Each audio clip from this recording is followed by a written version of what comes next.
Ndabaramukije cane bakunzi b'ikiganiro Yaga Muganga, amagara meza, kugubwa neza, kuroranirwa mu vyanyu no mu banyu, nivyo ndabipfurije. Mbahaye ikaze muri kino kiganiro cacu, ni ikiganiro gira kane inyuma y'ibiganiro bishika kuri bitatu twarabiye hamwe, aho turiko turarabira hamwe mbega ni ibiki umuntu yokora mu ntumbero zo gushishikara kubungabunga amagara meza, kugira ngo umuntu mugabo yiteho kandi yitwararike amagara meza, ntahave asanga amagara meza amuciye mu ryahumye kubwo kutamenya, ko murazi yuko bavuga ngo umuntu aricwa no kutamenya. None rero twararabiye hamwe ibitari bike mu bintu vyofasha umuntu afise amagara meza kuyabungabunga. Ico ni kimwe twararabiye hamwe, kandi ko ivyo bintu bishobora gutuma umuntu atamagara meza yari afise, yakunda kugwaragurika kubera yuko vya bindi turiko turavuga twavuze, kandi n'ubu turiko turavuga atahora bishira mu ngiro, hanyuma rero akaba atamagara meza afise. Mugabo hamwe atangiye kubishira mu ngiro, bigaca bituma utari afise amagara meza aca agira amagara meza. Kandi twabonye yuko ibi bintu ubikora biramufasha kugumana amagara meza, mu yandi majambo biramufasha umubiri wiwe ntugume, novuga ngo ugwaragurika canke se usinzikazwa, amagara yiwe ntahabwe asinzikazwa n'ubugwaragwara ubu na buriya canke se ingwara z'ivyaduka.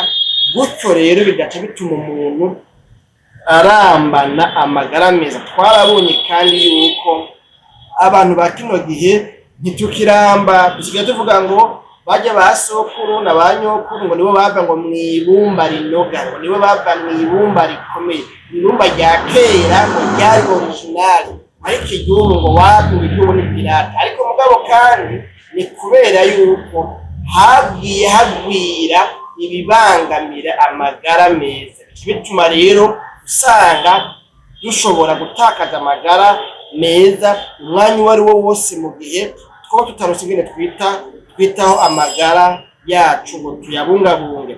Uyu munsi rero kino kintu caka tugomba kurabira hamwe co dufasha gushishikara kubungabunga amagara meza, nuko baho ico twita ngo ni prevention, hobaho novuga ngo ukwikingira, ukuzitira tutaronerwa. Hakwiye kubaho ukuzitira tutaronerwa. None mbega twozitira gute tutaronerwa?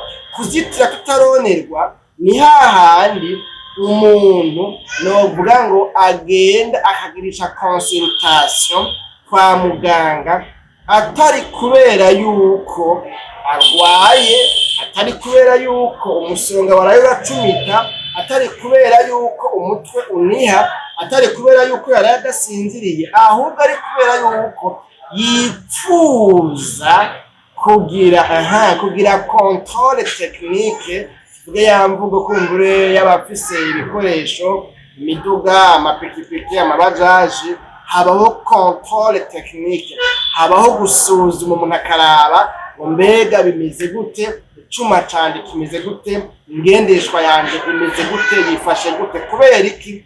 Kubera yuko iyo umuntu agumye agendesha ingendeshwa yiwe ntayisuzumishe ngo barabe ukuntu vyifashe, bishobora gushika ugasanga kumbure aragize isanganya kubw'uko adaherutse kugira controle technique.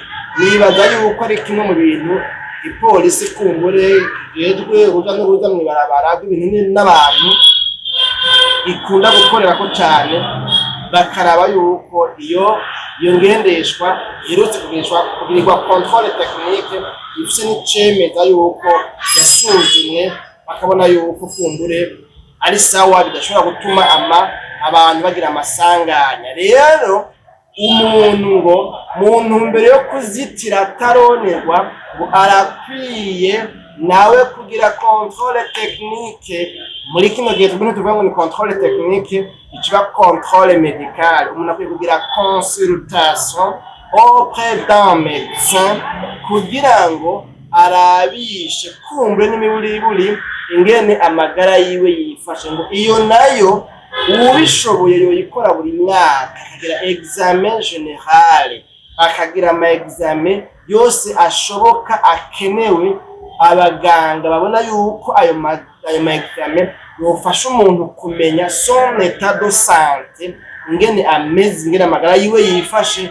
Hanyuma uwo bidashobokeye kubera uburyo kumburi murazi yuko si kuri gusa ama examen kwa muganga ararigwa, bikanashoboka mbere ugasanga kubera yuko abari menshi aranazimvye, uburyo busaba ugasanga ntigoshe kuronka. Ariko ngo n'imiburiburi ku muntu wese ngo arenze imyaka 45 wiwe rero ngahaye ni nk'itegeko ngo akwiye ngo buri imyaka ibiri nikwiye kurengana umuntu atagize consultation médicale, contrôle médicale, ngo barabe ingene amagara y'umuntu agizene yifashe. Muri ico gihe rero byoca bigirane, byoca bifasha umuntu kuzitira ataronerwa, kubera hariho ibyo amenya bizova mu ndwara izi canke ziriya, bivanye n'uko ibipimo byerekanye yuko biriko biramanuka cyangwa se ko biraduga ngo birenge ku gipimo ciza kimeze neza amagara y'umuntu akeneye.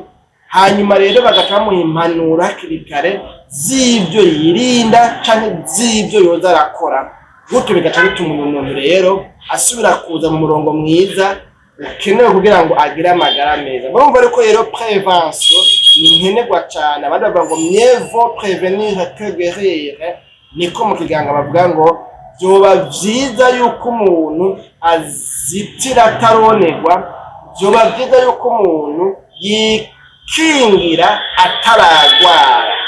Nibaza ko gukumbura ngira ngo ari muri iyo mvugo, kandi iyo mvugo bica bigirane bica byumvikana. None rero iki kintu kirahambaye cyane, umuntu arakwiye kugikora kugira ngo ashishikare kugira amagara meza. Bakunzi b'ikiganiro Yaga Muganga, mwabaye imfura, mwabaye abana beza kuba mwakurikiranye ikiganiro cyacu kuva mu ntango gushika hano tugomba tugisoreza. Mwebwe rero mukiri bashasha muvyonde kuri sabone cyangwa subscribe kugira ngo bitume muza muraronka ibiganiro byacu gihe cyose tubishizeko. Hanyuma jewe Jambo Imana irambona, nari ntaramanye namwe, ndabikibanuye naho utamba ikiganiro Yaga Muganga.